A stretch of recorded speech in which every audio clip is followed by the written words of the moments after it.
मेरा बेटा ट्यूशन से वापस आया तो बहुत तेज बारिश हो रही थी और उसका बैग बहुत भारी था। उसने अपना बैग टेबल पर रखा।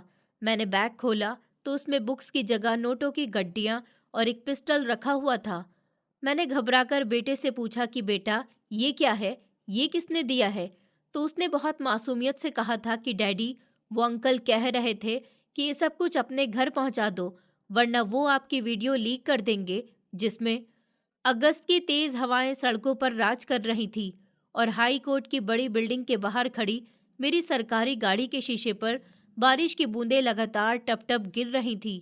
मैं जस्टिस धीरज अपनी जिंदगी की 40 बहारें देख चुका था और इस वक्त अपने चैम्बर में मौजूद था, जहां मेरे सामने टेबल पर फाइलों का ढेर रखा हुआ था और मेरे हाथ में वो पेन था जिसे इस शहर के लोग इंसाफ की तलवार कहते थे। मैं अपनी कुर्सी से टेक लगाए छत को घूर रहा था, जहां झूमर की धीमी रोशनी मेरे अंदर के अंधेरों से आंख मिचोली खेल रही थी। दुनिया के लिए मैं जस्टिस धीरज था, एक ऐसा नाम जो एक इज्जतदार इंसाफ की निशानी समझा जाता था। लोग मेरी मिसालें देते थे और मेरे किस्से सुनाते थे और मुजरिम लोग मेरे नाम से कांपते थे। मुझे याद है, आज सुबह भी जब मैं अदालत के कमरे में आया तो वहां मौजूद हर इंसान के चेहरे पर मेरे लिए जो इज्जत थी वो मैं देख सकता था। आज मैंने एक बहुत बड़े माफिया की जमानत को कैंसिल कर दिया था और उसे जेल भेजने का ऑर्डर दिया था, जबकि मुझे इस फैसले को बदलने के लिए करोड़ों रुपए मिल रहे थे और मना करने की सूरत में बहुत खतरनाक धमकियां भी दी जा रही थी। मगर मैं जस्टिस धीरज था, वो चट्टान जिससे टकराकर लहरें वापस लौट जाती हैं। मैंने भरी अदालत में कहा था कि मेरी इज्जत बिकाऊ नहीं है और ना ही धीरज की गर्दन किसी जालिम इंसान के सामने झुक सकती है। मैं वही करता हूँ जो इंसाफ होता है। ये बातें सुनकर अदालत में मौजूद लोगों ने तालियां बजाई थी और मीडिया के कैमरे ने मेरी तरफ फोकस किया था। अखबारों पर कल यही न्यूज़ होगी कि जस्टिस धीरज ने एक बार फिर इंसाफ का साथ दिया। मगर वो लोग क्या जाने कि इस ब्लैक कोट और ब्लैक टाई के पीछे एक ऐसा इंसान छुपा है जो हर रात अपनी ही अदालत में पेश होता है और खुद को मुजरिम ठहराता है। मेरी ईमानदारी के किस्से हर किसी की जुबान पर होते थे। पिछले 10 सालों में मैंने एक भी गलत फैसला नहीं किया था।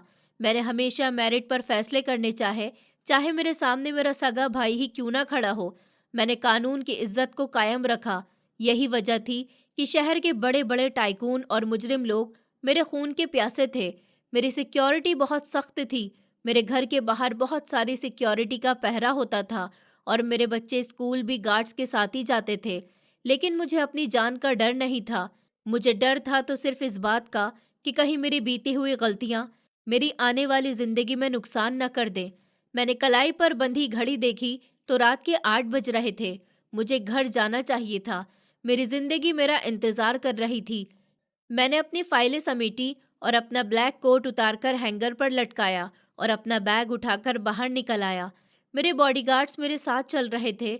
ड्राइवर ने गाड़ी का दरवाज़ा खोला और मैं पीछे की सीट पर बैठ गया। गाड़ी सड़क पर दौड़ने लगी। बारिश तेज हो चुकी थी और शहर की रोशनियां धुंधली लग रही थी। मैंने अपना सर सीट से टिका दिया और आंखें बंद कर ली। मेरे दिमाग में मेरी पत्नी इशिका का चेहरा आ रहा था। इशिका मेरी जिंदगी का सबसे खूबसूरत साथी थी। वो न सिर्फ खूबसूरत थी बल्कि दिल से भी बहुत अच्छी थी। वो अपने आप में एक मिसाल थी। उसने मेरा हर मुश्किल वक्त में साथ दिया था। जब मैं एक नॉर्मल सा वकील था, तब से लेकर आज हाई कोर्ट के जज बनने तक वो मेरे साथ ही खड़ी रही। हमारी शादी को 14 साल हो चुके थे और ऊपर वाले ने हमें 2 खूबसूरत बच्चे हमारी जिंदगी में दिए थे। मेरी बेटी तृप्ति जो 11 साल की थी और मेरा बेटा रोहन जो 9 साल का था। ये तीनों लोग मेरी पूरी जिंदगी थे। मैं अक्सर सोचता था कि अगर ये तीनों मेरी जिंदगी में ना होते तो शायद मैं कब का टूट कर बिखर चुका होता। इशिका को अक्सर मेरी फिक्र रहती थी। वो रोज मेरे लिए प्रार्थना करती रहती थी। जब भी मैं निकलता था वो कहती थी कि धीरज, आप बहुत सख्त फैसले करते हैं। मुझे डर लगता है कि ये खतरनाक लोग आपको नुकसान न पहुंचा दें। और मैं उसके हाथों को चूम कर कहता था कि इशिका, जिसके साथ ऊपर वाला होता है और जिसका दिल साफ होता है, उसे दुनिया की कोई ताकत नुकसान नहीं पहुंचा सकती। और फिर तुम जैसी फिक्र करने वाली पत्नी जिसके पास हो, उसकी प्रार्थनाएं हो। तुम हमेशा ऐसे ही मेरे साथ रहना, मुझे कभी कोई नुकसान नहीं होगा। दिल साफ हो ये बात कहते हुए बार बार मेरी जबान लड़खड़ा जाती थी, मगर इशिका की मोहब्बत भरी आंखों में देखकर मैं खुद को झूठी तसल्ली दे देता था। आज का दिन बहुत थका देने वाला था। मैं घर पहुंचा तो जाते ही गेट पर मौजूद गार्ड्स ने सैल्यूट किया और गेट खोल दिया। गाड़ी पोर्च में रुकी तो बारिश की बूंदों ने मेरा वेलकम किया। मैं तेजी से लॉन की तरफ बढ़ा, जहां इशिका दरवाजे पर ही मेरा इंतजार कर रही थी। उसने मुस्कुराते हुए मेरा बैग पकड़ा और कहा कि आज बहुत देर कर दी आपने। बच्चे कब से डैडी डैडी कर रहे हैं, इतनी देर क्यों हो गई आपको? मैंने मुस्कुराकर उसके माथे को चूमा और कहा कि बस एक केस में उलझा हुआ था, उसी को सुलझा रहा था। तुम जानती तो हो कि मेरा काम कितना मुश्किल होता है। इस टाइम भी मैं अपनी जान बचाकर वापस आता हूँ। बच्चे कहाँ हैं? हम अंदर लाउंज में आए तो एक सुकून का एहसास हुआ। मेरे घर का माहौल अदालत की सख्ती से बिल्कुल अलग था। यहाँ मोहब्बत की हंसी थी और जिंदगी थी। तृप्ति तो अपने कमरे में होमवर्क कर रही है। रोहन अभी तक ट्यूशन से वापस ही नहीं आया। ड्राइवर उसे लेने गया हुआ है, बस आता ही होगा, इशिता ने बताया और मेरे लिए पानी का ग्लास लाई। मैं सोफे पर बैठ गया और टाई ढीली करने लगा। रोहन इतनी रात तक ट्यूशन में क्या कर रहा है? पहले तो उसे कभी इतनी देर नहीं हुई। मैंने इशिता से पूछा। नहीं, वो आज उसके दोस्त की बर्थडे थी तो वो वहीं से सीधा ट्यूशन चला गया था। आज उसे थोड़ा लेट ट्यूशन जाना था। मैंने ड्राइवर को भेज दिया है। आप फिक्र मत करिए, फ्रेश हो जाइए, मैं खाना लगाती हूँ। रोहन तो खाना खाकर आएगा। तृप्ति आपके इंतजार में बैठी थी, उसने भी अभी तक खाना नहीं खाया है। चलिए सब साथ में खाना खाते हैं। इशिता किचन की तरफ चली गई। मैं अपने कमरे में गया और कपड़े चेंज किए। कपड़े चेंज करके मुझे हमेशा सुकून मिलता था। मैंने मुंह हाथ धोया और हमेशा की तरह ऊपर वाले से अपनी गलतियों की माफ़ी मांगी और प्रार्थना की कि है ऊपर वाले, मेरे बच्चों को हमेशा खुश रखना और मेरे बीते हुए कल की परछाइयाँ उन तक मत आने देना। ऊपर वाले, मैंने जो भी गलती की है मैं उसके लिए माफ़ी चाहता हूँ। मेरे घर वालों को हमेशा खुश रखना। इसके बाद मैं लाउंज में वापस आया तो तृप्ति वहीं बैठी कार्टून देख रही थी। मुझे देखते ही वो दौड़कर मेरे गले से लग गई। डैडी, आप आ गए, मेरे लिए चॉकलेट लाए हैं। मैंने आपसे चॉकलेट लाने को कहा था ना, वो बड़ी वाली जो होती है। मैंने उसे गोद में उठा लिया। अरे मेरी गुड़िया, डैडी आज भूल गए, कल मैं पक्का ले आऊँगा, उससे भी बड़ी वाली लेकर आऊँगा, पक्का प्रॉमिस। अगर कल भूल गया तो मैं आपको कल हाथों हाथ दिलाकर लाऊंगा। तृप्ति ने मुंह बनाया मगर फिर मेरे गाल पर प्यार करके मान गई। हम बाप बेटी बातें कर रहे थे कि बाहर गाड़ी के हॉर्न की आवाज आई। लो, रोहन भी आ गया, इशिता किचन से निकलते हुए बोली। थोड़ी देर के बाद दरवाजा खुला और रोहन अंदर आया। वो बारिश में भीगने से बचने के लिए अपना भारी स्कूल बैग सर पर रखे हुए था। उसके कपड़े थोड़े मेले हो रहे थे और चेहरे पर एक अजीब सी मासूमियत थी जो उसकी उम्र के बच्चों में कम ही होती है। रोहन मेरा शेर बेटा था। वो मुझ पर ही गया था, बिल्कुल मेरी तरह दिखता था और स्कूल में भी सब उसे जज साहब का बेटा कहकर बुलाते थे, जिस पर वो बहुत प्राउड फील करता था। मगर आज उसके चेहरे पर वो शरारत नहीं थी। हेलो डैडी, उसने धीमी आवाज में कहा और अपना भारी बैग सोफे पर रखा। हेलो मेरा बेटा, आज तो बहुत देर कर दी और ये बैग इतना भारी क्यों लग रहा है? बुक्स का बोझ बढ़ गया? कि ड्राइवर अंकल को दे देते, वो उठाकर ले आते। आप इतना भारी बैग क्यों उठाकर लाए हैं? मेरा राजा बेटा इतना काम करता है, मैंने मजाक में कहा और उसके पास गया। रोहन ने नजरें झुका ली और अपने हाथ मलने लगा। नहीं डैडी, वो कुछ कहते कहते रुक गया। इशिता भी वहां आ गई और बोली, जाओ रोहन, जल्दी से कपड़े चेंज करके आओ, खाना ठंडा हो रहा है। और ये बैग यहीं क्यों रख दिया? इसे कमरे में लेकर जाओ। इशिता ने बैग उठाने के लिए हाथ बढ़ाया तो रोहन ने जल्दी से बैग के आगे होकर कहा कि नहीं मम्मी, मैं ले जाऊंगा, मुझे कोई प्रॉब्लम नहीं है। उसका रवैया कुछ अजीब सा था। मुझे शक हुआ कि शायद स्कूल में कोई झगड़ा करके आया है या फिर कोई शरारत की है जिसकी शिकायत छुपाना चाह रहा है। मैंने इशिता को इशारा किया कि वो रुक जाए और मैंने रोहन के कंधे पर हाथ रखा। क्या बात है रोहन, तुम कुछ छुपा रहे हो? स्कूल में कोई प्रॉब्लम हुई है क्या, या किसी ने कुछ कहा है? क्या तुमने किसी से झगड़ा किया है? बेटा, जो भी बात है मुझे बताओ, ऐसे छुपाओ मत। हम तुम्हारे मम्मी डैडी हैं, हम तुम्हारी सारी परेशानियों को दूर कर देंगे। बताओ बेटा, क्या हुआ है? मैंने प्यार से पूछा, क्योंकि मेरे दुश्मनों की वजह से मैं हमेशा बच्चों के मामले में बहुत इमोशनल रहता था। रोहन ने एक नज़र मेरी तरफ देखा। उसकी आंखों में डर का एक हल्का सा साया लहरा रहा था जो मेरे दिल को खा गया। वो काफी डरा हुआ लग रहा था। पता नहीं उसके साथ क्या हुआ था जो इतना डर गया, पर आज से पहले ऐसा कभी नहीं हुआ था। वो हमेशा शरारतें करता रहता था, हमेशा खेलता रहता था।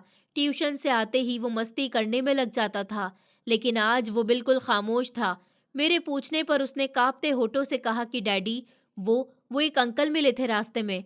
ये सुनते ही मेरे कान खड़े हो गए और इशिता के हाथ से प्लेट गिरने वाली थी, लेकिन उसने संभाल ली। कौन अंकल और कहाँ मिले? ड्राइवर अंकल साथ नहीं थे क्या? ऐसे कैसे आपको कोई अंकल मिल गए? मैंने सख्ती से पूछा। मेरे दिमाग में खतरे की घंटियां बजने लगी। क्या मेरे दुश्मन मेरे बच्चों तक पहुंच गए? रोहन ने डरते हुए कहा, डैडी, जब मैं ट्यूशन से निकला तो ड्राइवर अंकल गाड़ी मोड़ रहे थे। मैं गेट पर खड़ा था, तभी एक बड़ी सी ब्लैक कलर की कार मेरे पास आकर रुकी। उसमें से एक अंकल ने शीशा नीचे किया और मुझे ये बैग दिया। नहीं, मेरा मतलब है मेरा बैग लिया और इसमें कुछ डाला। उन्होंने मुझसे कहा कि चुपचाप अपना बैग इधर दो, और मैंने अपना बैग उतारकर उन्हें दे दिया। फिर उन्होंने इसमें कुछ डालकर मुझे वापस दे दिया। मैं हैरान रह गया था। तुम्हारे बैग में कुछ डाला और तुमने डालने दिया? ड्राइवर कहाँ था?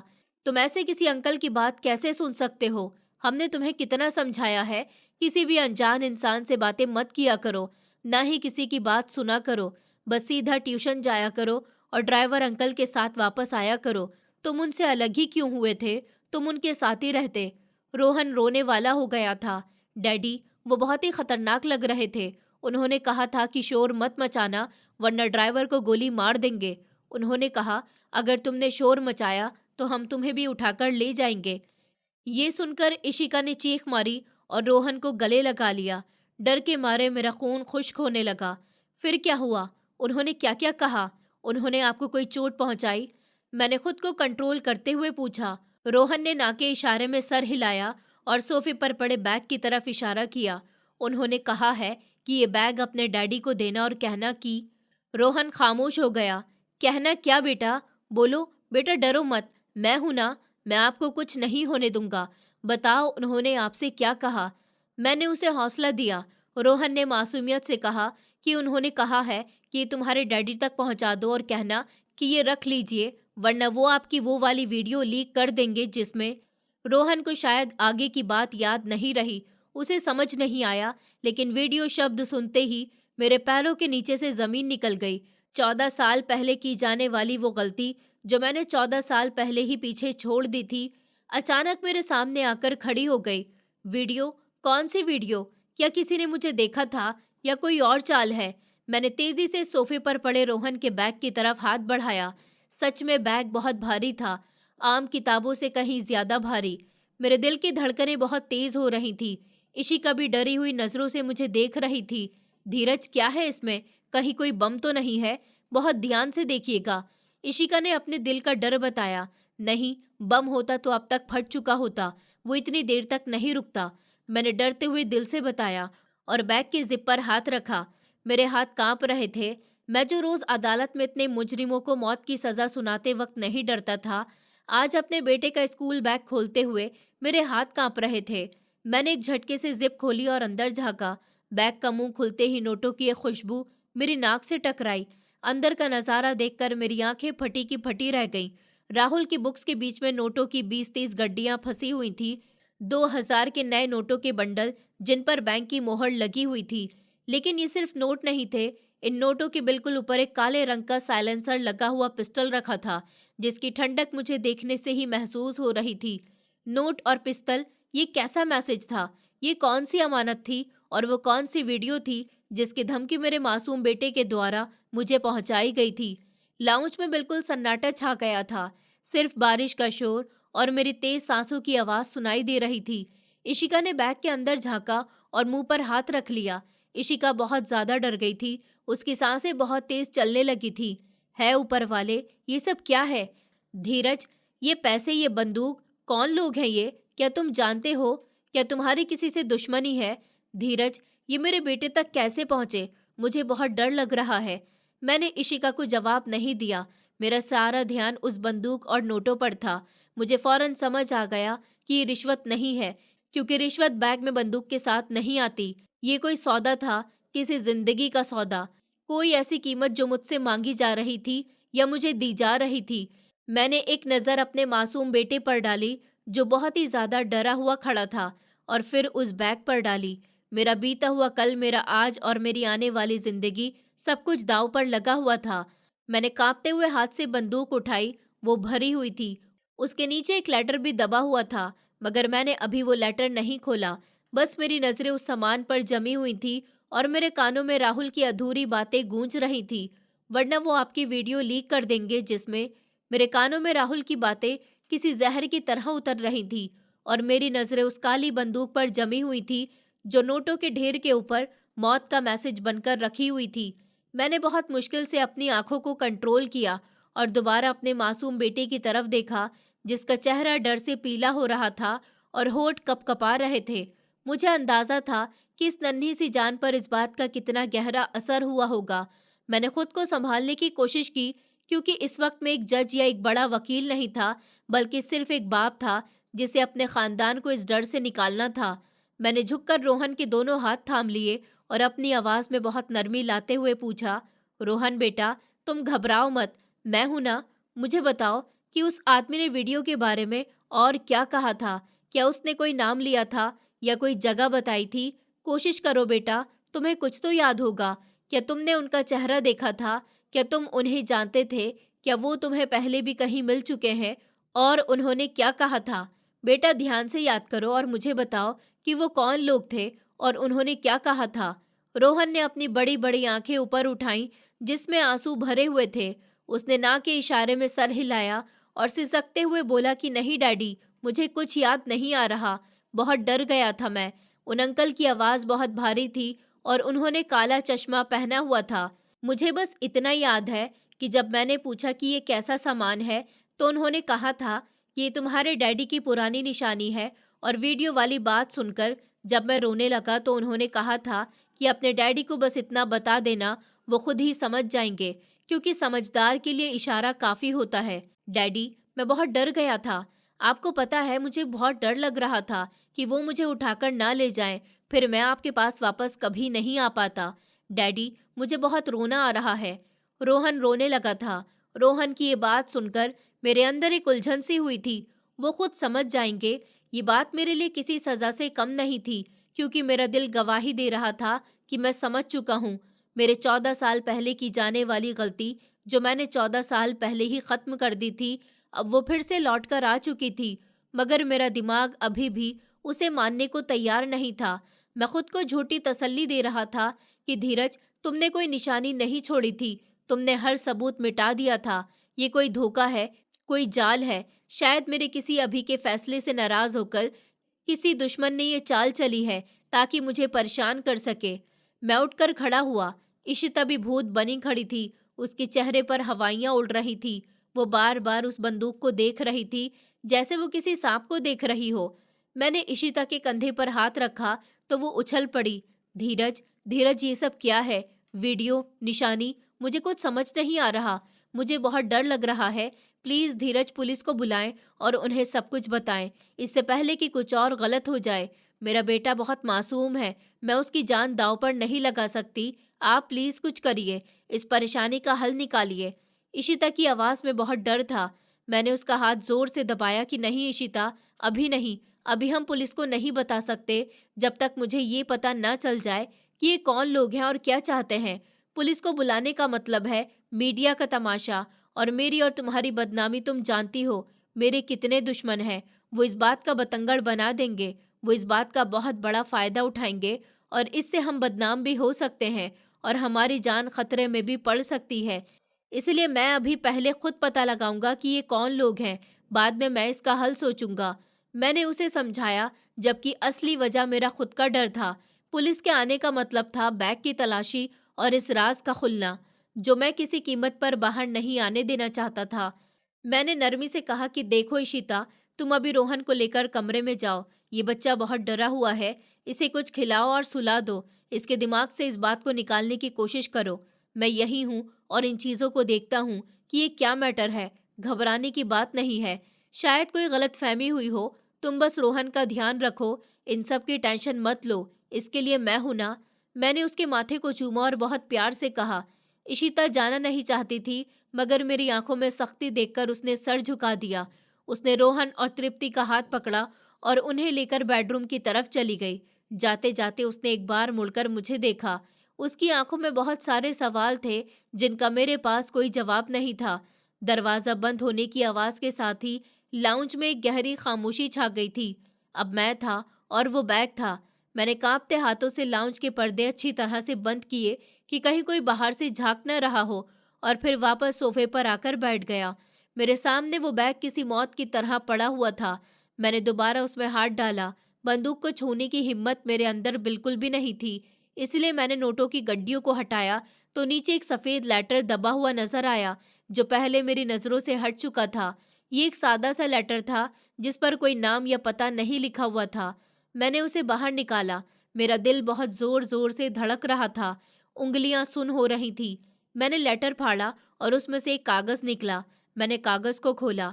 यह हाथ से लिखा हुआ लेटर था और लिखाई बहुत साफ थी, मगर बातें जहर की तरह थी। मैंने लेटर पढ़ना शुरू किया। जस्टिस धीरज सर, उम्मीद है आप अपनी पुरानी जिंदगी भूले तो नहीं होंगे, मगर इंसान की आदत है कि वो अच्छे दिनों में अपने बुरे दिनों को भूल जाता है, अपने बुरे कर्मों को भूल जाता है। वो ये याद नहीं रखता कि उसने क्या क्या काम किए हैं। जब वो अच्छा बन जाता है तो वो सब कुछ भूल जाता है, सिर्फ अपने आगे आने वाली जिंदगी पर ध्यान देता है। इसलिए मैं आपको याद दिलाना चाहता हूँ कि आप जज की कुर्सी तक कैसे पहुंचे थे, जिस पर बैठकर आप आज इंसाफ की बातें करते हैं, मुजरिमों को सजा देते हैं और बहुत ईमानदार बनते हैं। इतनी बातें पढ़कर ही मेरे पैरों के नीचे से जमीन निकल गई थी। मेरा सर चकराने लगा था और आंखों के सामने अंधेरा छाने लगा था। मैंने लड़खड़ाकर सोफे से सहारा लिया कि गिर ना जाऊं। मेरा सबसे बड़ा डर सच्चाई बन चुका था। ये कोई आम ब्लैकमेलर नहीं था, ये वो इंसान था जो मेरे बारे में सब कुछ जानता था। मैं ये नहीं जानता था कि ये इंसान कौन है, लेकिन मैं इतना जानता था कि ये मेरे बारे में सब कुछ जानता है। मेरा बीता हुआ कल, मेरा आज, सब कुछ। मुझे बहुत डर लगने लगा था। मैंने खुद को संभाला और दोबारा पढ़ना शुरू किया। क्यों धीरज सर, याद आया कुछ? या बिल्कुल खुलकर बताऊं? आप चाहे जितनी मर्जी इंसाफ कर लीजिए, चाहे जितनी मर्जी ईमानदार होने का ड्रामा रचा लीजिए, मगर जिस बुनियाद पर आप जज की इस कुर्सी पर बैठे हैं, क्या कभी अकेले में सोचा है कि वो बुनियाद क्या है? शर्म नहीं आती आपको अपने आप से? लोगों की नज़रों में आप महान हैं। जस्टिस धीरज एक ईमानदार इंसान है, एक चट्टान है, मगर वो खुद अपनी नज़रों में क्या है? एक कातिल, एक सौदा करने वाला इंसान, ये एक धोखेबाज। आप एक बेकसूर इंसान के खून से रंगी हुई कुर्सी पर बैठे हैं। इस कुर्सी के पाए इंसाफ पर नहीं, बल्कि एक लाश पर टिके हुए हैं। आपको अपना बीता हुआ कल नहीं भूलना चाहिए था। आपको हमेशा याद रखना चाहिए था। आप भूल गए तो मैंने सोचा कि मैं ही आपको याद दिला देता हूँ कि आपने क्या किया था, और मुझे लगता है कि मुझे बताने की ज़रूरत नहीं पड़ेगी। आप खुद ही समझ गए होंगे कि मैं किस बारे में बात कर रहा हूँ। आपने एक बेकसूर इंसान को मारा है। आपकी वजह से एक बेकसूर को बिना बात की सज़ा मिली है। मैंने लेटर को अपनी मुट्ठी में मींच लिया। मेरे माथे पर पसीने की बूंदें आने लगी थी। सांस लेना मुश्किल हो रहा था। हर शब्द एक कोड़े की तरह मेरे ऊपर बरस रहा था। मैं जानता था कि ये सब सच है, एक ऐसा खतरनाक सच जिसे मैंने 14 साल तक अपनी कामयाबियों के शोर में दबाए रखा था। मैंने फिर से कागज सीधा किया और आगे पढ़ा। आप शायद सोच रहे होंगे कि ये राज तो आपके और शिवम वर्मा के बीच में था, तो मुझे कैसे पता चला? तो सुनिए मिस्टर, आप ये भूल गए कि राजनीति और जुर्म की दुनिया में कोई किसी का दोस्त नहीं होता।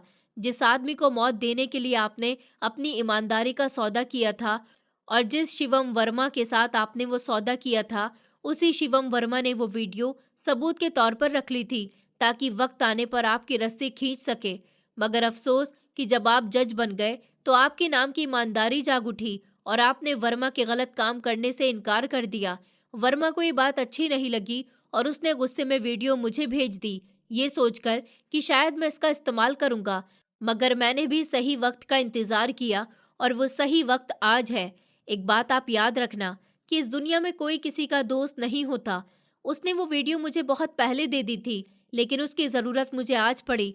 उस वीडियो के तौर पर ही मैं आपसे बात करना चाहता हूँ। उस लेटर में लिखी बातें मेरे दिमाग में हथौड़े की तरह लग रही थी। शिवम वर्मा, वो नाम जिसे मैं अपनी जिंदगी से बिल्कुल मिटा देना चाहता था, तो उसने मेरे साथ ये खेल खेला, उसने मेरी वो वीडियो बना ली। मुझे याद आया कि उस वक्त उनके ऑफिस में कैमरे लगे हुए थे, मगर उन्होंने मुझसे कहा था कि सारे कैमरे बंद हैं, किसी को कुछ पता नहीं चलेगा। कितना पागल था मैं! लालच ने मुझे अंधा कर दिया था। लेटर का अगला हिस्सा और खतरनाक था। मैंने उसे दोबारा पढ़ना शुरू किया। आज आपकी अदालत में इसी शिवम वर्मा का केस लगा हुआ है, जिसने आपको जज बनाया था। वही केस जिसमें इस पर करप्शन और कत्ल के इल्जाम है और जिसका फैसला आपको कल सुनाना है। किस्मत का खेल देखिए धीरज सर, जिसने आपको जज बनाया, आज आप उसी की जिंदगी का फैसला करने के लिए बैठे हैं। मगर ये मत समझना कि आप आज़ाद हैं। मेरे पास आपकी वीडियो है जिसमें आप साफ साफ शिवम के साथ उस एक बेकसूर इंसान की मौत का सौदा कर रहे हैं। अगर ये वीडियो मीडिया को मिल गई तो आपकी इज्जत, आपकी कुर्सी, आपका खानदान सब खाक में मिल जाएगा। लोग आपको सड़कों पर घसीटेंगे और आपके बच्चे सारी जिंदगी एक कातिल बाप के बच्चे होने का ताना सुनेंगे। इतना तो आप जानते ही हैं कि दुनिया को सिर्फ एक बात चाहिए होती है, हंगामा वो खुद बना लेती है। आपकी पत्नी और बच्चे इस दुनिया में नहीं रह पाएंगे। आपने जो गलती की है उसकी सजा सिर्फ आपको ही नहीं बल्कि आपके पूरे घर को मिलेगी। मेरा हलक तक कड़वा हो गया था। मैंने बेबसी से बंदूक की तरफ देखा। लेटर में लिखी आखिरी बातों ने मुझे वो रास्ता दिखाया जो नरक की तरफ जाता था। मगर मैं आपको एक मौका देना चाहता हूँ, अपनी गलतियों की भरपाई करने का मौका। आज की रात आपके फैसले की रात है। आपके पास दो रास्ते हैं। पहला रास्ता ये कि इस बैग में रखी बंदूक उठाइए और अपनी गलतियों को मानते हुए अपनी जान ले लीजिए। दुनिया समझेगी कि जस्टिस धीरज हार्ट अटैक होने की वजह से इस दुनिया से चले गए और आपकी इज्जत रह जाएगी। ये आपकी गलती की भरपाई होगी। और दूसरा रास्ता ये है कि ये बैग में मौजूद 1 करोड़ रुपए रख लीजिए, जो आपके उस एहसास की भरपाई होगी जो आप कल अदालत में शिवम वर्मा के खिलाफ फैसला सुनाएंगे। उसे सख्त से सख्त सजा सुनाइए और उसे फांसी के फंदे तक पहुंचाइए। याद रखना, वर्मा के खिलाफ फैसला ही आपकी जिंदगी बचा सकता है। अगर आपने उसे आज़ाद कर दिया या कोई भी नरमी दिखाई, तो जैसे ही आप कोर्ट से बाहर निकलेंगे, वो वीडियो हर चैनल पर चल रही होगी। अब फैसला आपके हाथ में है। मैं कल सुबह तक इंतज़ार करूंगा और मैं उम्मीद करता हूं कि आप अपने आप को बदनाम नहीं होने देना चाहेंगे। लेटर यहाँ ख़त्म हो गया था, मगर मेरी सज़ा शुरू हो चुकी थी। मैं सोफे पर गिर गया था। मेरा पूरा शरीर कांप रहा था। शिवम वर्मा 14 साल पहले की जाने वाली गलती का एक ऐसा नाम था जिसने मुझे आज फिर जकड़ लिया था। वो ब्लैकमेलर वर्मा का दुश्मन था जो मुझे शिवम वर्मा के खिलाफ इस्तेमाल करना चाहता था, मगर उसकी कीमत मेरी जान और इज्जत थी।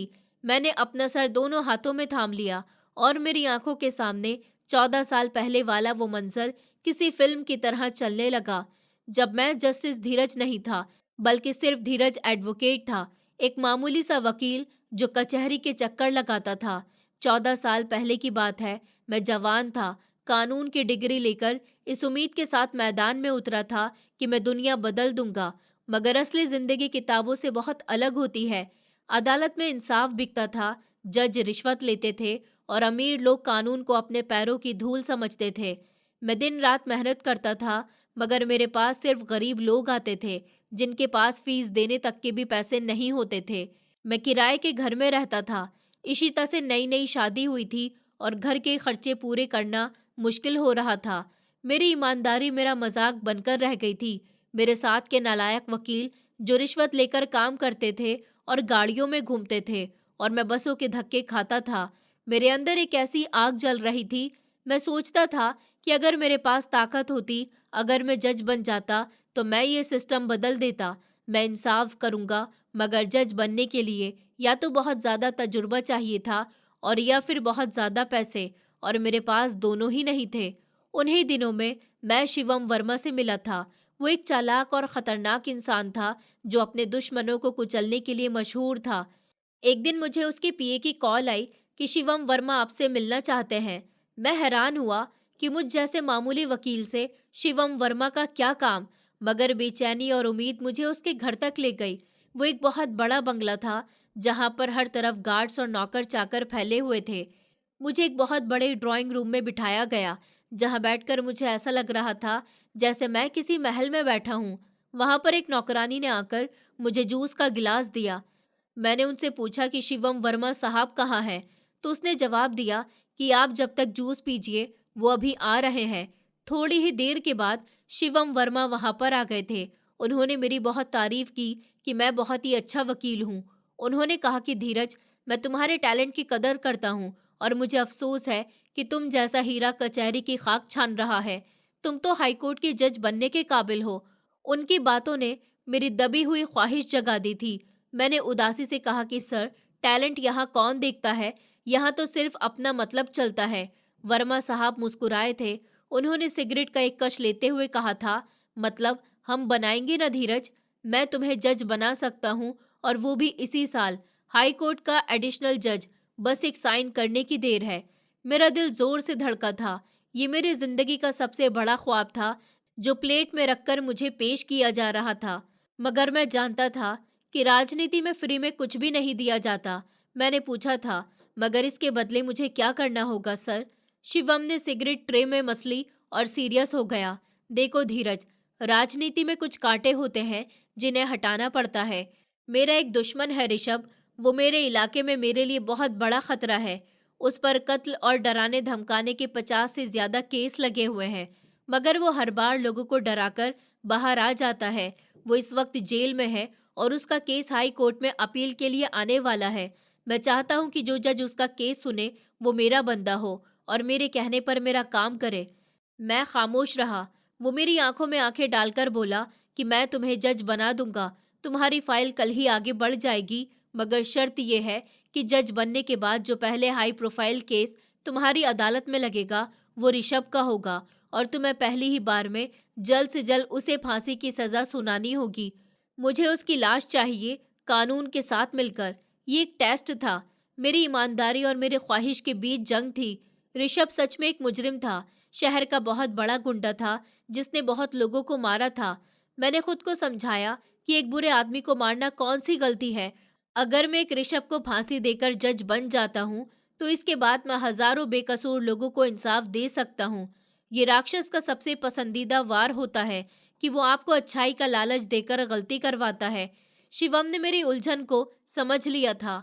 उसने एक अटैची मेरे सामने रखी और खोली कि ये 1 लाख रुपए है, ये तुम्हारी शुरुआत के लिए है, और जज बनने के ऑर्डर अलग सोच लो धीरज। ऐसा मौका बार बार नहीं मिलता। सारी जिंदगी बसों के धक्के खाना चाहते हो या इंसाफ की कुर्सी पर बैठकर पूरी दुनिया बदलना चाहते हो? अब फैसला तुम्हारे हाथ में है। तुम चाहो तो एक ही दिन में अपनी दुनिया बदल सकते हो। मैं तुम्हें पूरी ताकत देता हूँ। बस तुम्हें मेरी एक ही शर्त माननी है। फिर तुम जिंदगी अपनी मर्जी से जी सकते हो, अपने फैसले कर सकते हो, और ये बात सिर्फ हमारे बीच रहेगी, किसी और को कानो कान खबर तक नहीं होगी। मैं बिल्कुल उलझ गया था। गरीबी और ताकत के लालच ने मेरी ईमानदारी को सुला दिया था। मैंने सोचा कि ऋषभ तो वैसे भी कातिल है, उसे तो मर ही जाना चाहिए। मैंने कांपते हाथों से वो पैसे उठा लिए और शिवम की आंखों में देखकर कहा कि मुझे मंजूर है सर, ऋषभ नहीं बचेगा। शिवम जोर जोर से हंसने लगा और कहा कि हमारा राज राज ही रहेगा, ये बात किसी और को नहीं पता चलेगी, ये मेरा तुमसे वादा है। तुम मुझे अपना दोस्त समझ सकते हो। और फिर वही हुआ। मैं जज बन गया। मेरा ख्वाब पूरा हो गया और जज बनने के सिर्फ 1 महीने बाद ऋषभ का केस मेरी अदालत में लगा। मैंने फाइल पढ़ी, गवाह लोगों के बयान देखे जो कमजोर थे, मगर मैंने कानून को इस तरह तोड़ा मरोड़ा कि ऋषभ को मुजरिम साबित कर दिया। मैंने उसे फांसी की सजा सुना दी। ऋषभ ने अदालत में चिल्लाकर कहा कि जज साहब, आप इंसाफ नहीं कर रहे। ऊपर वाला आपको कभी माफ नहीं करेगा। आप एक बेकसूर इंसान को सजा दे रहे हैं, ये आपको खुद भी पता है। आप मेरे साथ ऐसा नहीं कर सकते। मैंने कोई गलती नहीं की है। मैंने किसी को नहीं मारा। उसकी वो चीखें आज तक मेरा पीछा करती हैं, मगर मैंने उसे नजरअंदाज किया और उसे फांसी की सजा दिलवा दी। शिवम वर्मा खुश हो गया, मगर उसके बाद जब उसने मुझसे दूसरे गलत कामों का कहा तो मैंने मना कर दिया। मैंने शिवम वर्मा के खिलाफ भी कई केस किए जिससे वो मेरा दुश्मन बन गया, लेकिन वो मेरा कुछ नहीं बिगाड़ सका क्योंकि मैं अब एक मजबूत जज बन चुका था। मगर मुझे नहीं मालूम था कि वो सांप अभी मरा नहीं है। उसने मरते मरते भी मुझे डस लिया था। उसने वो वीडियो संभाल कर रखी थी और आज जब वो खुद करप्शन के केस में मेरी अदालत में खड़ा था, उसके किसी दुश्मन ने ये वीडियो हासिल कर ली थी और अब वो मुझे इस्तेमाल करना चाहता था शिवम वर्मा को खत्म करने के लिए। मैं इन सोचों से वापस आया तो मेरे चेहरे पर आंसू बह रहे थे। जिसे दुनिया इतना अच्छा इंसान समझती थी, असलियत में वो एक कातिल था।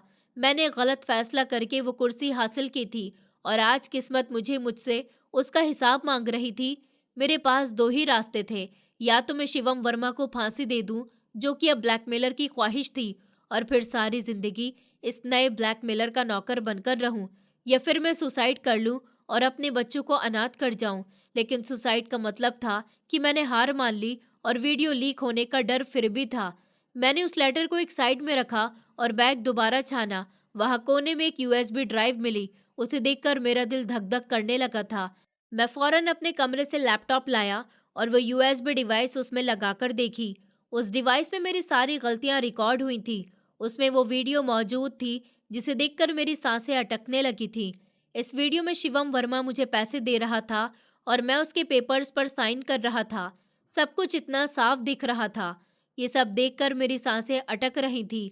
मैं फौरन उठकर किचन की तरफ गया और कांपते हाथों से ग्लास उठाया, उसमें पानी भरा और पीने लगा। पानी पीते हुए भी मेरे हाथ बुरी तरह से कांप रहे थे। मैं वापस लाउंज में आया। वीडियो अभी भी चल ही रही थी। मैंने फौरन लैपटॉप बंद कर दिया और इस परेशानी के हल के बारे में सोचने लगा।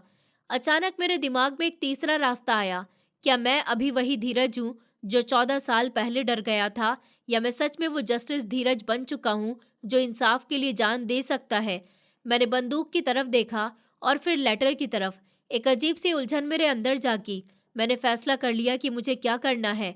ये रात मेरी जिंदगी की सबसे लंबी रात थी, मगर अब मुझे सुबह का इंतजार था। वो सुबह जो मेरी गलती की भरपाई की सुबह होगी। आधी रात में जब पूरी दुनिया नींद में खोई हुई थी, मैं अपने स्टडी के फर्श पर बैठा प्रार्थना कर रहा था। मेरी आंखें खुश्क हो चुकी थी, मगर मेरा दिल रो रहा था। मेरे सामने वो खुला हुआ बैग पड़ा था जिसमें मेरी मौत और मेरी जिंदगी दोनों कैद थी। मैंने ऊपर वाले से गिड़गिड़ाकर प्रार्थना की कि है ऊपर वाले, मुझे रास्ता दिखा जिसमें तेरी मर्जी हो। मैंने एक बार गलती की थी, मुझे माफ कर दे। आज मैं वो नहीं करूंगा जो दुनिया चाहती है, बल्कि मैं वो करूंगा जो इंसाफ चाहता है। मैं अब कभी भी किसी की बातों में नहीं आऊंगा। मैं सिर्फ ईमानदारी के साथ अपना काम करूंगा। मेरे दिल में एक अजीब सा सुकून उतर आया। मुझे मेरा रास्ता मिल गया था। ये तीसरा रास्ता था जो ना ब्लैकमेलर की मर्जी का था और ना ही शिवम वर्मा की मर्जी का। ये रास्ता मेरा अपना था। ये मेरी ईमानदारी का रास्ता था। मैंने वो बैग उठाया। मैंने बंदूक को उसकी जगह पर रहने दिया और नोटों को भी। मैंने जल्दी से एक लेटर लिखा जो इशिका और रोहन के नाम का था और उसे अपने टेबल पर रख दिया। और मैंने अपना ब्लैक कोट पहना और शीशे में अपने आप को देखा। आज मेरी आंखों में डर नहीं था, बल्कि एक ऐसी चमक थी जो शायद 14 साल पहले खो गई थी। मैंने रोहन के कमरे का दरवाज़ा खोला तो वो मासूमियत से सो रहा था। मैंने झुककर उसके माथे को चूमा और दिल ही दिल में कहा कि बेटा, आज तुम्हारा बाप तुम्हारे लिए एक ऐसी मिसाल बनाएगा कि तुम सारी जिंदगी प्राउड से सर उठाकर चलोगे। तुम्हारा बाप कभी तुम्हें परेशान नहीं होने देगा। मैं घर से निकला तो अब बारिश थम चुकी थी और सूरज निकल रहा था। सफर तय करने के बाद मैं हाई कोर्ट पहुंचा। हाई कोर्ट पहुंचकर मैं सीधा अपने चैम्बर में गया। मेरे स्टाफ ने मुझे सैल्यूट किया, मगर आज मेरा अंदाज कुछ और ही था। मैंने रजिस्ट्रार को बुलाया, एक प्लान बताया और फिर कोर्ट रूम की तरफ बढ़ गया। कोर्ट रूम बिल्कुल भरा हुआ था। आज शिवम वर्मा के केस का फैसला था। मीडिया के कैमरे और आम लोगों की नजरें सब मेरी कुर्सी पर जमी हुई थी। कटहरे में शिवम वर्मा खड़ा था, जिसके चेहरे पर एक जीत भरी मुस्कुराहट थी। उसे यकीन था कि मैं उसके दबाव में आकर उसे आज़ाद कर दूंगा, या फिर उसे शायद पता था कि कोई तीसरी ताकत मुझे ब्लैकमेल कर रही है। मैं उसे फांसी देने पर मजबूर हो जाऊंगा। अदालत में अजीब सा माहौल था। जब मैं अपनी कुर्सी पर बैठा तो मैंने सबसे पहले उस जगह पर नजर डाली जहां मुझे शक था कि वो ब्लैकमेलर या उसका कोई बंदा वहां होगा, मगर वहां हजारों चेहरे थे। मैंने एक गहरा सांस लिया और अपने सामने रखा वो भारी बैग टेबल पर रख दिया। सबकी नजरें उस बैग पर जम गईं। शिवम वर्मा के माथे पर बल आए। मैंने हथौड़ी बजाई और अदालत में सन्नाटा छा गया। मैंने माइक अपने पास किया और अपनी भारी आवाज में बोलना शुरू किया। आज इस अदालत में एक बहुत जरूरी केस का फैसला होने वाला है। ये केस सिर्फ शिवम वर्मा का नहीं है, बल्कि ये केस सच और झूठ और सबसे बढ़कर एक ईमानदार इंसान का केस है। मेरी बातों ने सबको चौंका दिया। शिवम वर्मा की मुस्कुराहट गायब हो गई थी। मैंने उसकी आंखों में आंखें डालकर कहा कि शिवम वर्मा, आप पर करप्शन, कत्ल और कब्जा करने के इल्जाम पक्के साबित हो चुके हैं। लोगों के बयान की रोशनी में ये अदालत आपको कसूरवार ठहराती है। अदालत में एक शोर मच गया। शिवम वर्मा के वकील उछल पड़े और शिवम का रंग उड़ गया। मैंने दोबारा हथौड़ी बजाई। खामोश, अभी फैसला पूरा नहीं हुआ। सब खामोश हो गए। मैंने फैसला सुनाते हुए कहा कि ये अदालत शिवम वर्मा को दफा 302 के तहत फांसी की सजा सुनाने का ऑर्डर देती है। शिवम ने चिल्लाकर कहा कि ये गलत है, तुम ये नहीं कर सकते धीरज, तुम्हें 14 साल पहले वाला वो सौदा याद नहीं? शिवम ने गुस्से में वो बात कह दी जो वो नहीं कहना चाहता था। अदालत में बातें शुरू हो गई थी कि कौन से वीडियो। मैंने मुस्कुराकर कहा कि हाँ शिवम, मुझे याद है और आज मैं उसी का हिसाब चुकाने बैठा हूँ। ये कहकर मैंने वो बैग खोला और उसमें से नोटों की गड्डियां निकालकर टेबल पर बढ़ा दी और फिर वो बंदूक निकालकर सबके सामने रख दी। अदालत में सब लोग डर गए थे। पुलिस वाले अलर्ट हो गए थे, मगर मैंने हाथ के इशारे से उन्हें रोक दिया। मैंने कहा, ये 1 करोड़ रुपए और ये बंदूक, ये है इंसाफ की कीमत जो कल रात मुझसे लगवाई गई थी। मुझे कहा गया था कि या तो शिवम वर्मा को फांसी की सजा दे दो या सुसाइड कर लो, वरना मेरी एक पुरानी वीडियो लीक कर दी जाएगी। मीडिया के कैमरे पागलों की तरह फ्लैश कर रहे थे। मैंने अपनी बात जारी रखी थी। वो ब्लैकमेलर चाहता था कि मैं शिवम वर्मा को फांसी दे दूं। मैंने शिवम को फांसी दी है, मगर इसीलिए नहीं कि वो ब्लैकमेलर चाहता था, बल्कि इसलिए कि शिवम सच में मुजरिम है। लेकिन मैं एक लम्हे के लिए रुका और अपनी आवाज को और तेज किया। लेकिन इंसाफ का तराजू ये है कि मुजरिम सिर्फ कटघरे में खड़ा इंसान ही नहीं होता, कभी कभी मुजरिम उससे ऊंची कुर्सी पर भी बैठा होता है। मैंने अपनी कुर्सी से खड़े होकर अपना ब्लैक कोट उतारा और टेबल पर रख दिया। ये खामोश रिजाइन था। पूरी अदालत हैरान थी। मैंने कहा कि मैं जस्टिस धीरज आज भरी अदालत में ये मानता हूँ कि 14 साल पहले मैंने इसी शिवम वर्मा के साथ मिलकर एक सौदा किया था। मैंने जज बनने के लिए एक मुजरिम ऋषभ को फांसी की सजा सुनाई थी, जो कि एक कानूनी कत्ल था। मैं एक कातिल हूँ। मेरी आवाज अदालत की दीवारों से टकराकर गूंजी। लोग अपनी जगह से खड़े हो गए। शिवम वर्मा हैरान रह गया। मैंने बैग से एक यूएसबी निकाली। ये है वो वीडियो जिसका डर दिखाकर मुझे ब्लैकमेल किया जा रहा था। ये वीडियो मैं खुद मीडिया के हवाले करता हूँ। वो ब्लैकमेलर मुझे क्या बदनाम करेगा? मैं खुद अपने आप को कानून के हवाले करता हूँ। मैं मानता हूँ कि मैंने एक बेकसूर इंसान को सजा दी थी। ऋषभ बिल्कुल भी कसूरवार नहीं था, लेकिन मेरे सामने उसे ऐसा जताया गया था कि उसने बहुत कत्ल किए हैं और बहुत कब्जा किया है, लेकिन वो सब कुछ गलत था। मैं अपनी गलती आज मानता हूँ और अपने आप को कानून के हवाले करता हूँ। मैंने वो यूएसबी रजिस्ट्रार को दी और ऑर्डर दिया कि उसे बड़ी स्क्रीन पर चलाया जाए। कुछ लम्हों में अदालत की बड़ी स्क्रीन पर 14 साल पुराना वो वीडियो चलने लगा, जिसमें मैं शिवम से पैसे ले रहा था और ऋषभ की मौत का सौदा कर रहा था। पूरी अदालत ने वो नज़ारा देखा। मेरा सर शर्म से झुका हुआ था, मगर मेरी ईमानदारी आज 14 साल के बाद आज़ाद हो चुकी थी। वीडियो खत्म हुई तो अदालत में बिल्कुल सन्नाटा छा गया। मैंने कटघरे की तरफ कदम बढ़ाए और शिवम के साथ जाकर खड़ा हो गया। मैंने पुलिस इंस्पेक्टर को बुलाया, जो हैरत से मुझे देख रहा था। इंस्पेक्टर, शिवम वर्मा को जेल ले जाओ और साथ ही मुझे भी। मुझे एक आम इंसान समझा जाए और मेरे खिलाफ कत्ल की साजिश और रिश्वत का केस चलाया जाए। ये मेरा अपने लिए आखिरी फैसला है। ये तारीख में पहली बार हुआ था कि एक जज ने खुद को सजा सुनाई थी। शिवम वर्मा को हथकड़ी लगाई गई और फिर एक कांस्टेबल डरते डरते मेरे पास आया। मैंने अपने दोनों हाथ आगे बढ़ा दिए। जब ठंडा लोहा मेरी कलाई पर लगा तो मुझे लगा कि यह हथकड़ी नहीं बल्कि मेरी गलतियों की भरपाई है। अदालत में मौजूद लोगों की आंखों में आंसू थे। वो लोग जो मुझे देवता समझते थे, आज मुझे इंसान के रूप में देख रहे थे, मगर एक ऐसा इंसान जिसने गिरकर संभालना सीख लिया था। मीडिया वाले चिल्ला चिल्लाकर सवाल कर रहे थे, मगर मैं खामोश था। जब मुझे पुलिस के साथ बाहर लाया गया तो वहां एक भीड़ इकट्ठी थी और उस भीड़ में मुझे एक छोटी सी गाड़ी नजर आई, जिसमें इशिका और रोहन बैठे थे। शायद वो टीवी पर सब देखकर दौड़े चले आए थे। रोहन गाड़ी से निकला और मेरी तरफ भागा। पुलिस ने उसे रोकना चाहा, मगर मैंने इशारे से मना कर दिया। रोहन मेरे पास आया। उसकी आंखों में आंसू थे, मगर उसने मेरे बंधे हुए हाथों को देखा और फिर मेरे चेहरे को। उसने रोते हुए कहा कि डैडी, लोग कह रहे हैं कि आप मुजरिम हैं। क्या ये लोग सच कह रहे हैं? आप तो हमारे डैडी थे। आप हमारे साथ घर चलिए डैडी, प्लीज। डैडी, मुझे आपकी बहुत याद आ रही थी।